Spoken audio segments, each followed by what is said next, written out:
prévia do PIB indica que a economia brasileira segue em alta no terceiro trimestre. Vendas no comércio crescem em outubro e aumentam também o otimismo para o fim do ano. E você vai ver também.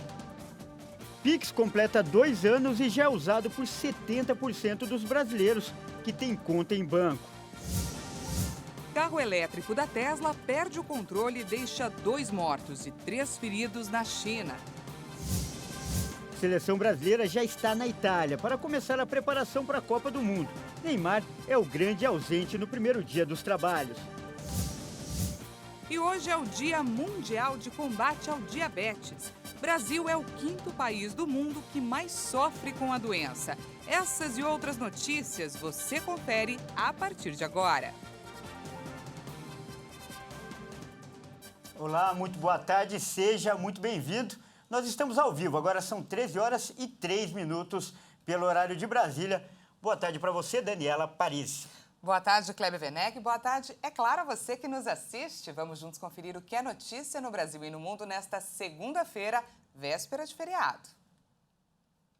E a gente começa falando de economia. A prévia do PIB, divulgada pelo Banco Central, indica que a economia brasileira segue em alta no terceiro trimestre deste ano. O dado oficial vai ser divulgado pelo IBGE em dezembro. O Índice de Atividade Econômica do Brasil, considerado uma prévia do Produto Interno Bruto, registrou um aumento de 1,36% no terceiro trimestre deste ano.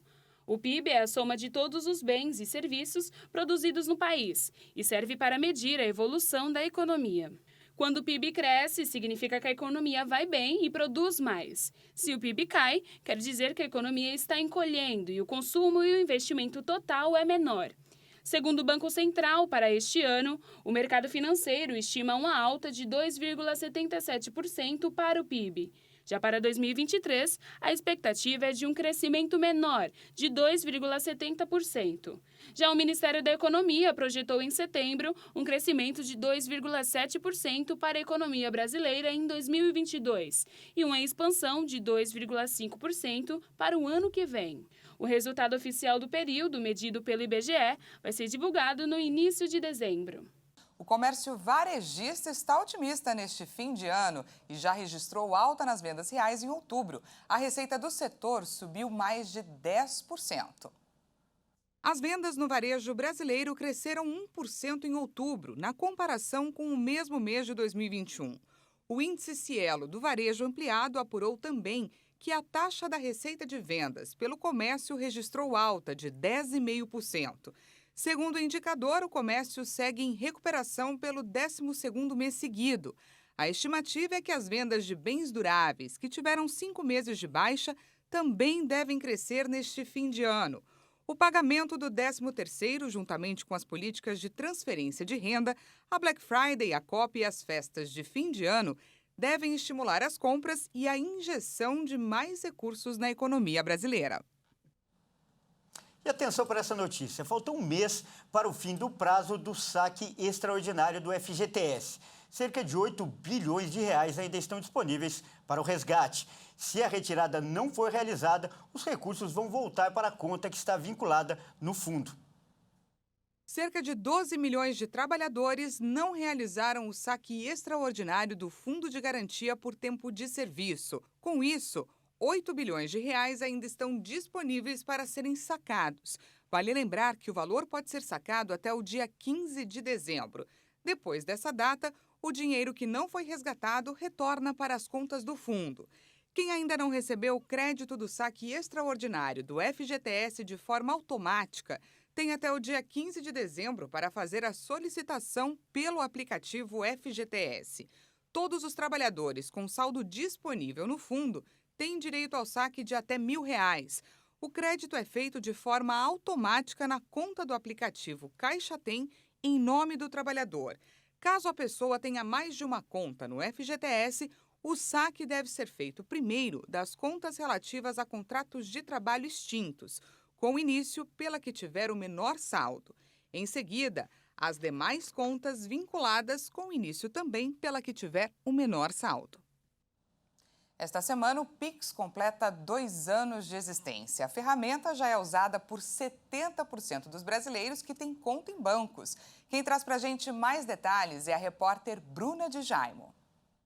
O Pix se tornou o queridinho do Brasil. O sistema, que oferece transações de forma gratuita e instantânea, já movimentou mais do que o PIB brasileiro, o Produto Interno Bruto.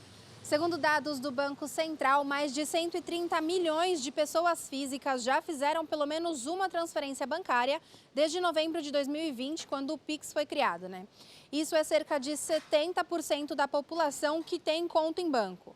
Entre as empresas, mais de 11 milhões já aderiram ao sistema, que é considerado uma grande facilidade. Já foram realizados 26 bilhões de Pix, movimentando 13 trilhões de reais. Os dados mais recentes também mostram que 523 milhões de chaves já foram criadas. E vale lembrar que o usuário pode ter mais de uma chave. Só que a agilidade criada pelo Pix também facilitou a vida dos golpistas.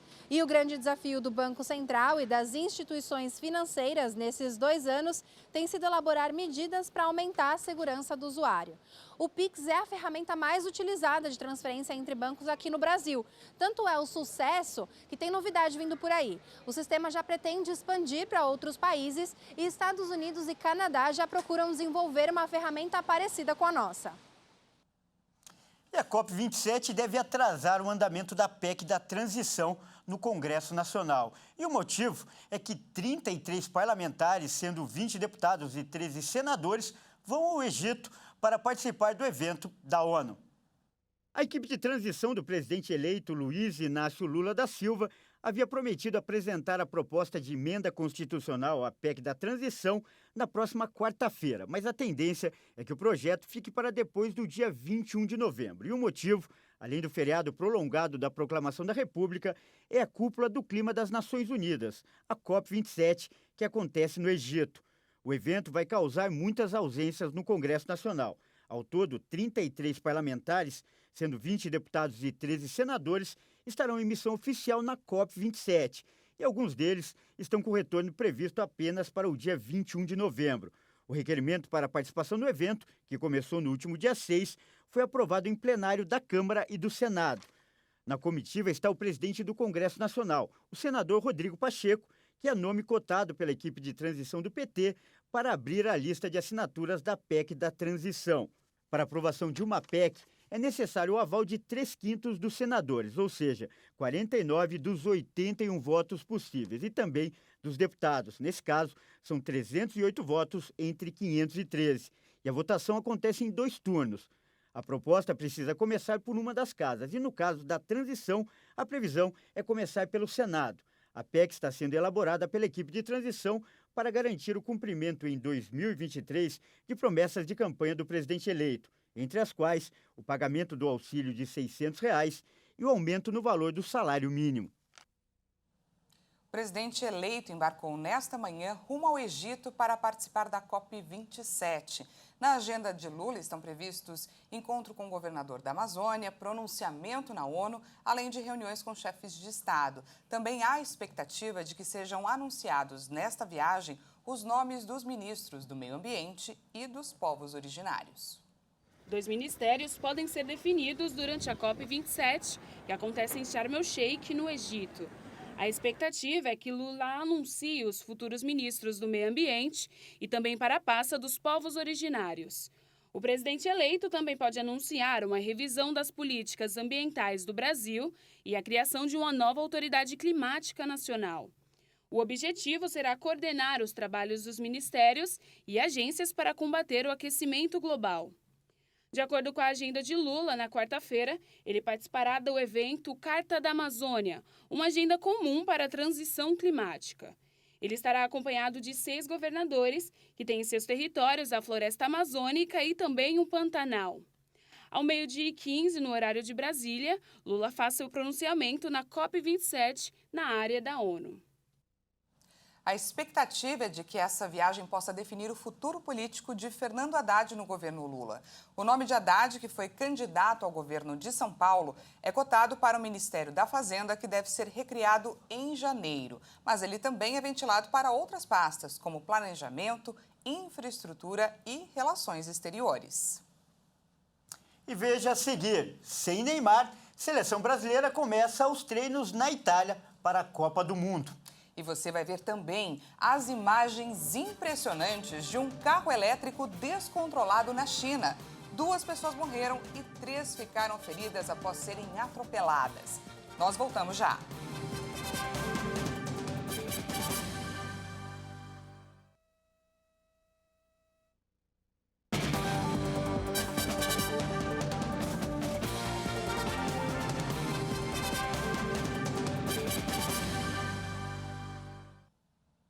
Seja bem-vindo mais uma vez, estamos de volta ao vivo, agora 1h15 pelo horário de Brasília. E como hoje é segunda-feira, hoje é um dia clássico para a gente falar de esportes, não é, Kleber? Verdade, Dani, é dia do nosso comentarista de esportes, o Leonardo Félix, trazer as informações do esporte, em especial da Copa do Mundo, já que a seleção brasileira começa a preparação hoje para a Copa do Catar. Não é isso, Léo? Boa tarde. Boa tarde, Kleber. Boa tarde, Daniela, todos que nos assistem aqui na HIT.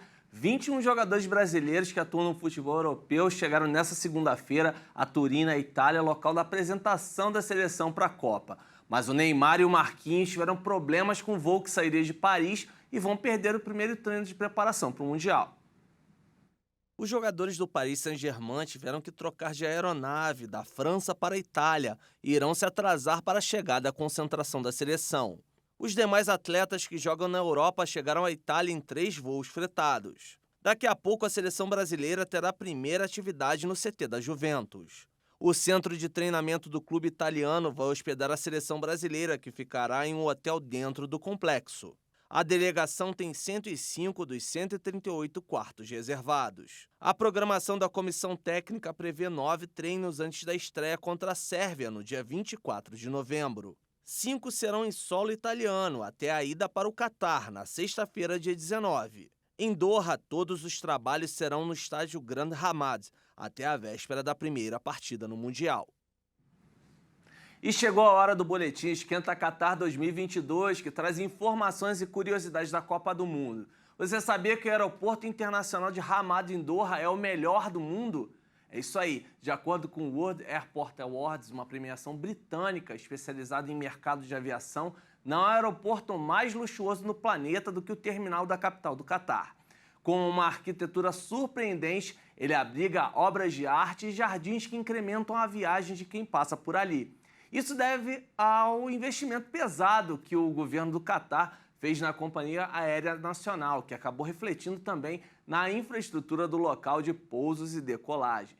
Turistas que fazem conexão em Hamad podem desfrutar de passeios gratuitos pela cidade, acomodação e até alimentos grátis, a depender da duração da parada, melhor dizendo. É isso aí, gente, está muito pertinho, falta menos de uma semana, 6 dias para a Copa do Mundo Catar 2022.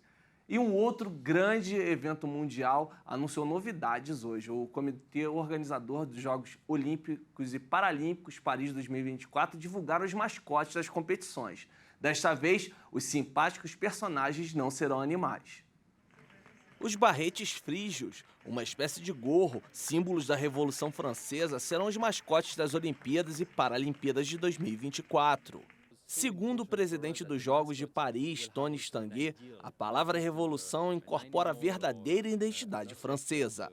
Pela primeira vez, os mascotes não serão animais. Estanguet disse também que os simpáticos personagens, que ainda terão seus nomes escolhidos em uma outra etapa, representam o ideal para dar sentido aos Jogos. Os gorros vermelhos de Paris 2024 têm 2 versões. O mascote paralímpico tem uma perna mecânica. Os Jogos Olímpicos serão realizados de 26 de julho a 11 de agosto de 2024. Já as Paralimpíadas acontecem entre 28 de agosto e 8 de setembro do mesmo ano. É isso aí, eu volto na próxima semana já falando de Copa do Mundo, segundo dia de Copa do Mundo na segunda-feira que vem. E a gente já vai entrar nesse clima, não é verdade? Kleber, Daniela, eu me despeço e volto aí na próxima segunda. Grande abraço. Legal, Léo, mais uma vez, muito obrigado. E na semana que vem já está marcado mais Leonardo Félix aqui trazendo a cobertura completa da Copa. E agora a gente vai com mais notícias internacionais. Na China, um carro elétrico da Tesla teve uma falha mecânica, saiu andando pelas ruas desgovernado e em alta velocidade. 2 pessoas morreram e 3 ficaram feridas após serem atropeladas pelo veículo. O acidente aconteceu no dia 5 de novembro, na província de Guangdong, no sul da China. Nas imagens que circulam pelas redes sociais, é possível ver o carro da Tesla Model Y dando sinais de que iria encostar. Mas, de repente, ele volta para a pista com manobras que sugerem que o motorista havia perdido o controle. Nas imagens seguintes, podemos ver esse mesmo carro em alta velocidade, completamente desgovernado.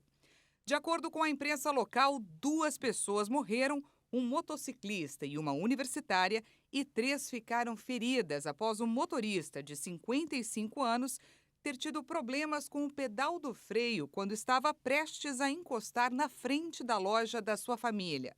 A montadora norte-americana Tesla disse que os vídeos mostram que as luzes de freio não estavam acesas quando o carro estava em alta velocidade e assumiu o compromisso de ajudar a polícia chinesa a investigar o acidente.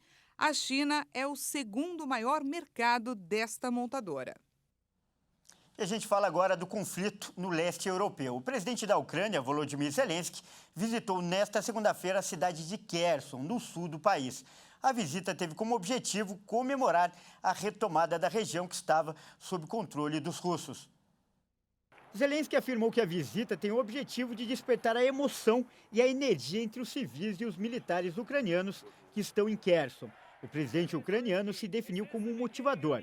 A ocupação russa na cidade acabou na última quarta-feira, quando o ministro de Defesa da Rússia, Sergei Shoigu, ordenou a retirada das tropas para preservar a vida dos soldados e também manter a capacidade de combate das unidades russas. As declarações foram feitas em conversa com os jornalistas. Zelensky também comentou que a visita a Kherson é uma ação arriscada. Segundo o presidente ucraniano, é necessário que ele esteja no local para mostrar aos moradores o retorno da bandeira. A mesma estratégia já foi utilizada antes. Em setembro, quando a cidade de Izium foi libertada após mais de 5 meses de ocupação russa, Zelensky também fez uma visita surpresa para marcar a conquista. Os presidentes da China, Xi Jinping, e dos Estados Unidos, Joe Biden, se encontraram nesta segunda-feira na Indonésia. Durante o encontro, os 2 líderes se mostraram abertos e dispostos a evitar novos conflitos. Os presidentes dos Estados Unidos e da China se mostraram dispostos a resolver as tensões entre as 2 potências mundiais. Como você sabe, estou comprometido em manter as linhas de comunicação abertas entre você e eu pessoalmente e entre nossos governos em geral, porque nossos países têm muita coisa com a qual temos a oportunidade de lidar.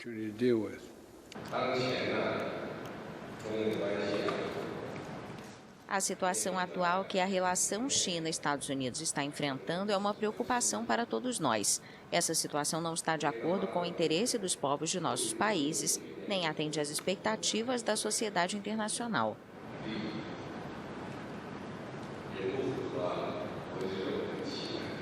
Depois de vários anos de tensão, os 2 governantes sorridentes apertaram as mãos no início do encontro em Bali. A ilha Indonésia cedia a partir de terça-feira o encontro de cúpula de líderes do G20, que deve ser marcada pelas tensões associadas à guerra na Ucrânia.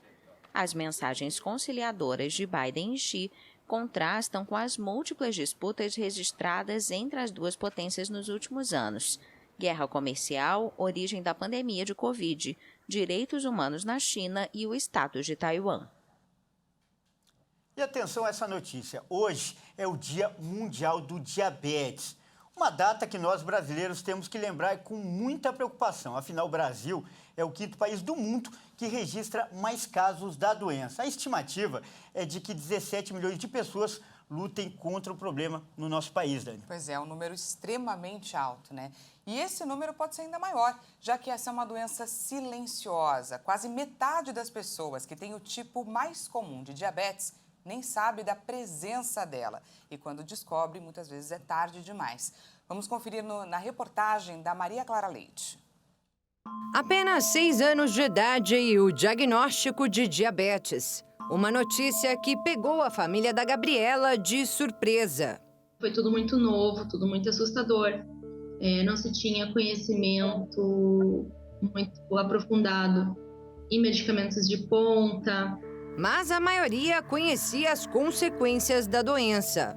O açúcar alto no sangue, consequência da falta da insulina ou de dificuldade da ação da insulina, vai oxidar todo o nosso sistema, todo o nosso corpo. E por isso, o diabetes pode gerar alteração visual, tá? Para você ter uma ideia, a maior causa de cegueira em idade laboral é o diabetes. Além disso, a doença é também uma das maiores causas de diálise e amputação não traumática e ainda aumenta o risco de derrame cerebral, infarto e câncer. É uma doença crônica, progressiva, que tem tratamento, e esse tratamento, pelo caráter progressivo da doença diabetes, esse tratamento ele precisa de ajustes frequentes e de um acompanhamento sempre.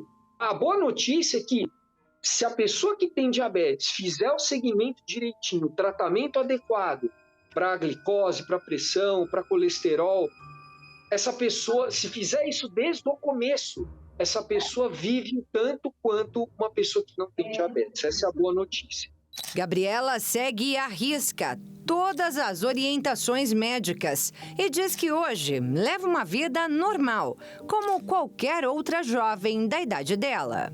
Faço acompanhamento com uma equipe de profissionais, como qualquer pessoa tem a sua equipe de médicos, né? A gente tem uma atenção maior em alguns pontos, mas sigo à risca, sim, questão alimentar, questão de exercício físico. Tenho uma vida normal, tenho a minha formação, tenho o meu emprego, meu casamento. Estamos agora planejando ter um bebê daqui a algum tempo. Também já estou em acompanhamento com profissionais especializados em diabetes tipo 1 para que tudo seja o mais tranquilo possível. A biomédica tem diabetes do tipo 1, que ocorre pela falta de insulina no corpo devido a um ataque autoimune às células do pâncreas, que deixam de produzir a quantidade necessária do hormônio. Mas o mais comum é o diabetes tipo 2, que costuma acometer pessoas acima do peso, já que a gordura da região abdominal atrapalha a ação da insulina. E também os idosos, que podem ter uma falência progressiva da capacidade do pâncreas de produzir o hormônio. Mas nos primeiros anos a doença é silenciosa. Por isso, o endocrinologista recomenda avaliações periódicas por meio de exames laboratoriais para o rastreamento, principalmente para quem tem predisposição genética. Só que mais importante que isso, segundo o especialista, é tentar evitar o surgimento da doença com uma boa alimentação, boas noites de sono e a prática de exercícios sem muito sofrimento. Hoje a gente tem, por exemplo, o relógio, celular marcando passos. Qualquer smartphone marca o número de passos. Para cada 1000 passos a mais que a gente dá, a chance de desenvolver, por dia, né? A chance de desenvolver diabetes cai 6%. E para quem já convive com diabetes, se você fizer 5 a 6 minutos de uma caminhada rápida, isso dá para fazer, certo? A tua expectativa de vida é estimada que aumente em 4 anos, com 5 minutos a 6 minutos de caminhada rápida. Então, fica essa mensagem aí para, se não dá para fazer tudo de maneira perfeita, façamos o que é possível. E essa edição fica por aqui. Mais uma vez, muito obrigada pela companhia. Uma ótima tarde para você e até amanhã. E não se esqueça que daqui a pouco, às 13h50, eu volto com mais notícias para você. Continue ligado.